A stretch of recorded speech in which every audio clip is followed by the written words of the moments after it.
What's up, guys? Matt Fragger back again. I got another weekly wares video for you. For those of you who watch my content before, welcome back. Thank you so much for watching.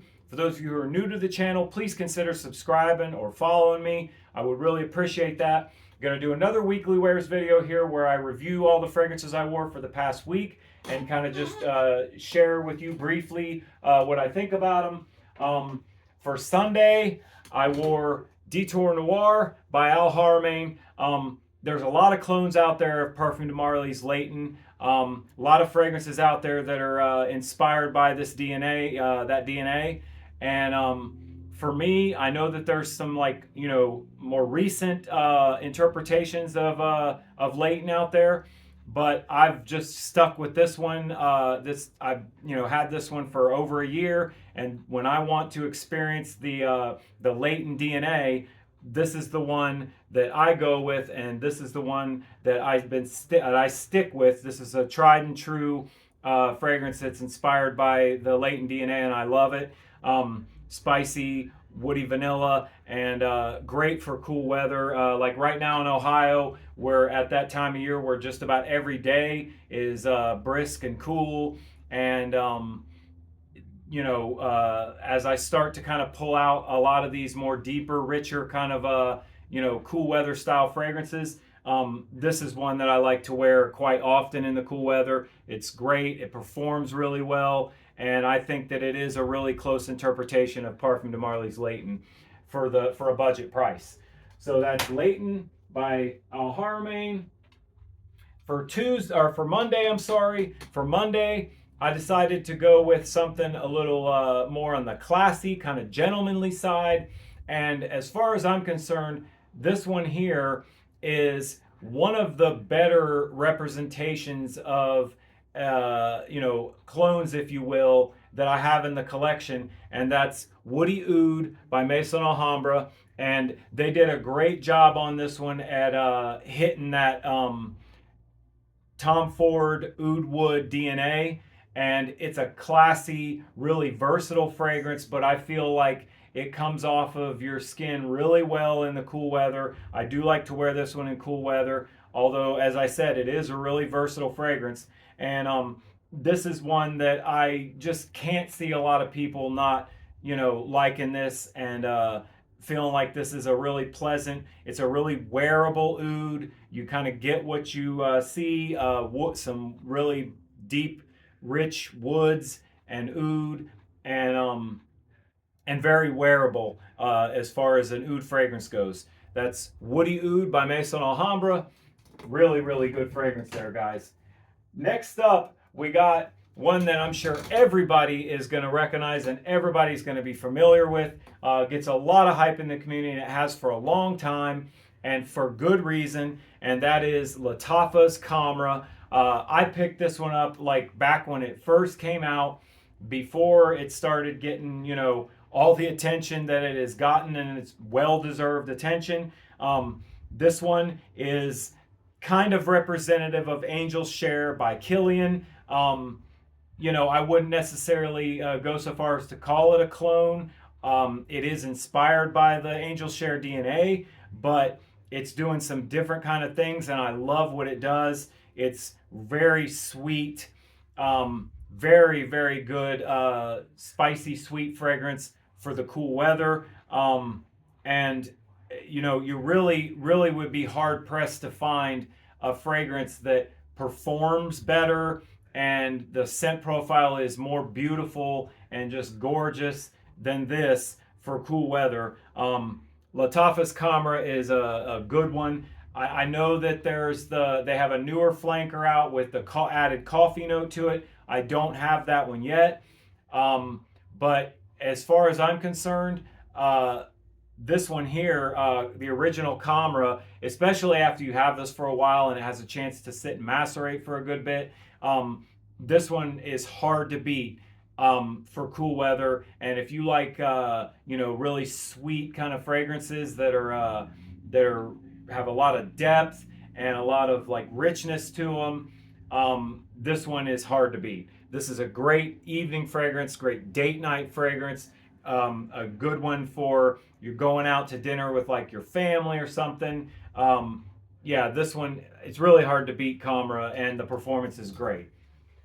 So next up, we've got a fragrance that I really think that this is one that a lot of people, now there's a lot of clones out there, a lot of inspired by fragrances out there where when you can look to many different brands that are doing a representation of a certain DNA, like Creed's Aventus, Baccarat Rouge 540, Leighton, like those are Angel's Share. Those are all fragrances that are cloned like crazy, but this one is a fragrance that there's not a lot of clones out there for this.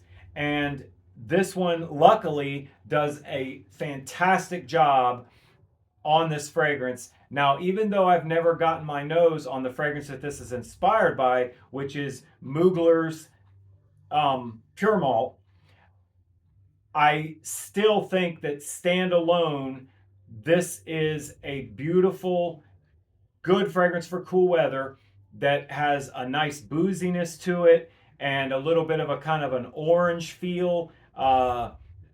And yeah, like it's really hard to beat this. It's got like a bright whiskey note, but then also kind of like a malt kind of thing going on. And that's Starman Nebula. There's not a lot of, a matter of fact, I don't think I've even seen another clone of Mugler's Pure Malt out there. There may be one that I'm not aware of, but for those of you, I've only been collecting fragrances and I've only been doing this hobby for maybe like a year and a half. But I know that there's a lot of you out there that have been collecting fragrances and into fragrances for a lot longer than that. And I guess this is a fragrance. Now, when I'm talking about Mugler's Pure Malt, is a fragrance that has been loved and admired by a lot of people for a long time. It was discontinued. You go to pick this thing up on like eBay or something like that, it's going to cost you an arm and a leg. And for those people out there that were looking for a good budget alternative to this fragrance, they really fucking do a good job on this fragrance. I don't know how close it is. I have heard in other reviews, and I've read from other people's opinions about how close this is to Pure Malt, and from what I've heard, it's very close, and gets very close to the DNA here. But just all that aside, being somebody who's never smelled Pure Malt before, this is a wonderful, cool weather, boozy fragrance, and it just is fantastic and actually has really good performance too. So if you're looking for an alternative to Pure Malt, this is a good one. And if you're looking for just a good cool weather, boozy style kind of fragrance, this is one to check out and try. Starman Nebula, and I believe this is Fragrance World. Yeah, that's a Fragrance World by Fragrance World. So next up, I've got a throwback fragrance. I did a review on this one. This is one that I believe was released in 1976. It is a old school classic fragrance that belongs in the annals of old school fragrances like Polo Green, Calvin Klein Obsession, Drakkar Noir. But this one, to me, in my opinion, this one has just a little bit of like modernity to it. There's a great sweetness here. It's got like a really nice kind of green aspect to it, like a mossy kind of green aspect. There's oak moss in here. There's cypress. Again, it's one of those kind of like retro fragrances that has a super long list of notes in it.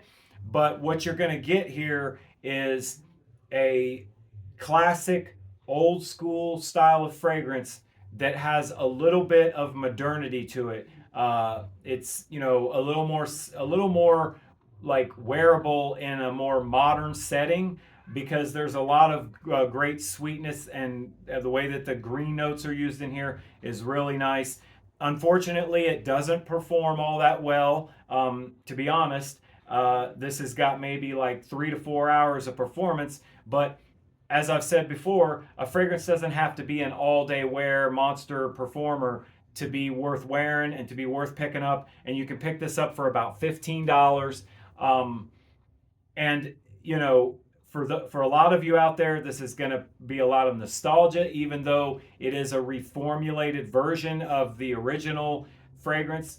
Halston Z14 is, in my opinion, one of the goats of fragrance, and it deserves respect, and it belongs up there with some of the classic legendary fragrances of the late 70s and early 80s. And I love this one. I love to wear this one. Again, even though the performance isn't that great, there's occasions where you don't need it to be, you don't need to have performance that lasts, too much longer than this does. And this does what it does for a short time, but it does it so well, and it smells awesome. And I love this. Halston Z14, really good one if you're into, if you're a fan of throwback fragrances, like kind of retro kind of stuff. Get your nose on this one, give it a try. It's only $15 and it's worth checking out. So next up on the list, we got one of my favorites in my collection. When I first started this fragrance journey, one of the first fragrances that I got my nose on that really got me inspired to start collecting fragrances was Tom Ford's Ombre Leather. And I have a few different inspired by fragrances that are inspired by ombre leather, and this one I feel is the best one out there. I've smelled quite a few of them, and I own a couple of them, but this one does it so well. This is Rare Carbon by Afnan, and if you're looking for a fragrance that's inspired by the Tom Ford ombre leather DNA, you don't want to spend like $130, $150 for a bottle of ombre leather, but you want to get that ombre leather experience. This one is definitely going to do that for you. It's got great performance, and it nails the Tom Ford ombre leather scent profile, like, I mean, almost dead on. I hate to give percentages and say like it's 80% close or 90% close, but let's just say that this one is very close to ombre leather. The violet leaf in this, it comes through just like it does in ombre leather. The leather is pure and clean and smells great. It's got maybe a little bit more freshness to it on the open than ombre leather does, but as this dries down, it's almost a carbon copy of ombre leather, and it's a great clone and a great fragrance in and of itself. And definitely one that you want to pick up for around like $30. You can pick this up, and it's a great budget alternative to Tom Ford ombre leather. I really love this one. Rare Carbon by Afnan. And the presentation on this, in my opinion, the presentation is really cool. I like the presentation. Kind of looks, in a way, it kind of reminds me of like the Most Wanted series from Zorro. In a way, like kind of, but yeah, it's kind of doing its own thing as well, and really, really good fragrance with what I feel is a nice presentation. So the next one for yesterday, Sunday, this is an inspired by fragrance that is from the House of Milestone. Now, I've had a few Milestone fragrances in my collection over the my fragrance journey, and I've found that they can be kind of hit or miss when it comes to the Milestones, especially as it pertains to performance. This is one that I found that I got this at the rack store. It is a discontinued Milestone fragrance, and this one is inspired by Santal Royal by Guerlain, and the name of it is Royal Santal. So they just kind of took the name and flipped it around. Instead of Santal Royal, it's Royal Santal. Nice little presentation here for a $15 rack store fragrance. Pretty nice presentation. It's got the little tassel here, like I guess it just graduated. But what you got here is a very rich, very deep, very beautiful rose oud fragrance. Um, Middle Eastern Middle Eastern clone fragrance at its finest. Like as far as like budget Middle Eastern fragrances go, they did a great job on this one. It does have really good performance, especially for a milestone fragrance. Really good performance. And this one, like for cool weather, this thing is hard to beat. There's also like a really gorgeous sandalwood presence going on in this fragrance. Like I do love sandalwood, the note of sandalwood in fragrances. It's one of my favorite notes. And when it's done, especially when it's done like this one is, where that sandalwood is just kind of riding the coattails of some wonderful oud and rose, and it's almost like an ombre nomad type of feel to it.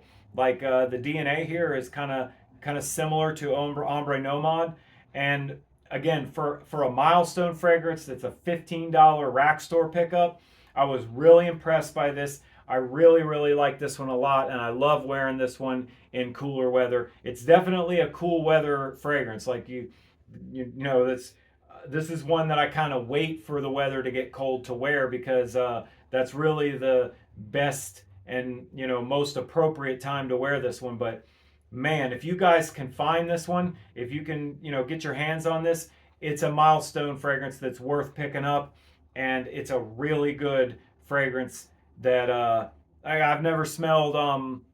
Santal Royal by Guerlain. I've never smelled that fragrance, but so I can't tell you how close it is to that. But for a $15 rack store fragrance, for a budget fragrance, this thing is really good. If you see this one out in the rack store, you happen to see this in a rack store somewhere, or you come across this one online and you're considering picking it up, don't be afraid to pull the trigger on this one, because it is a really good one. Again, like I said, especially for cool weather, this thing's a banger, and it does have really good performance, especially for the fact that it's a $15 fragrance and it's a milestone. So that's my fragrances for this past week, guys. Thanks for joining me for another weekly wears video. I recently, a buddy of mine picked up, went to Burlington, up where he lives. He lives a couple hours away from me here in Ohio, and he picked up a bottle of Zanzibar for me, Lattafa Assad Zanzibar, and he's coming down for Thanksgiving, and I'll be getting that Zanzibar from him, and I'll be doing a review on that really soon. I'll be doing a standalone review of it, a first impression, then a standalone review, and I'll also be including it, I'm sure, in my next week's weekly wears video. So if you're interested in my thoughts and opinions on Assad Zanzibar, stay tuned for that one. And I want to thank you for joining me today for this video. I'm the Mad Fragger. I will see you next time.